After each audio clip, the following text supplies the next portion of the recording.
কি দারুণ, দুর্দান্ত! একের পর এক ডেলিভারিতে নাহিদ রানা ব্যাটারদের করছেন পরাস্ত।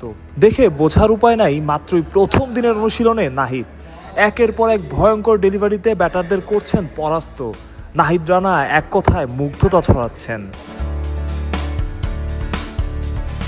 নাহিদ রানা তার প্রথম ম্যাচ খেলেননি, বসেছিলেন ডাগ আউটে। অনুশীলনের প্রথম সুযোগেই দুর্দান্ত নাহিদ রানা, যেমনটা দেখছিলেন একের পর এক চোখে লেগে থাকার মতো ডেলিভারি, ব্যাটাররাও হচ্ছিলেন পরাস্ত। নাহিদ রানার মূল শক্তি পেস। লাহোরে পেশোয়ারের অনুশীলনে সেই পেস ভেলকি দেখালেন বাংলাদেশের নাহিদ রানা। নাহিদ রানা পিএসএল এর মাঝপথেই পাকিস্তানে এসেছেন। তার আগে একটা টেস্ট খেলেছেন জিম্বাবুয়ের বিপক্ষে। মাঝপথে যোগ দেওয়ায় খানিকটা বিড়ম্বনায় তো পড়তে হয়েছেই। এই যেমন পেশোয়ার জালমির দুই বিদেশি pacer Alzarri Joseph R look would দারুণ বোলিং করছেন।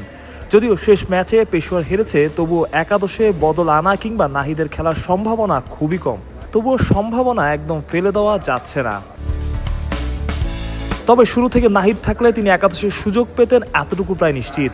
যেমন পেয়েছেন রিশাদ হোসেন। নাহিদের বদলি হিসেবে শুরুর ম্যাচগুলোতে খেলানো হয়েছে উডকে। উড পারফর্ম করেছেন, দলেও টিকে গেছেন। ব্যাস, তাতেই নাহিদের আপাতত অপেক্ষায় থাকতে হচ্ছে।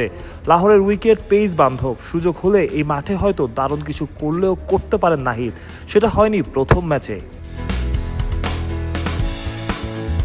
তবে পাকিস্তানে এখন নাহিদের দারুণ নাম ডাক। তার একটা কারণ চ্যাম্পিয়ন্স ট্রফিতে তার বোলিং। পিএসএল এ যদি নাহিদ পারফর্ম করতে পারেন, তবে সেটা তার জন্য হবে দারুণ ব্যাপার। একই সাথে এই টুর্নামেন্ট নাহিদের অভিজ্ঞতা অর্জনেরও দারুণ সুযোগ। এই পেসার সেটা কাজে লাগাতে পারবেন কিনা, সেটাই এখন দেখার বিষয়। যদিও নাহিদের অপেক্ষা হয়তো খানিকটা বাড়তেও পারে, আর সুযোগ পেলে সেটা কাজে লাগাতে হবে, প্রমাণ করতে হবে নিজেকে। মাহফুজ প্রত্যয়, বিডি ক্রিক টাইম।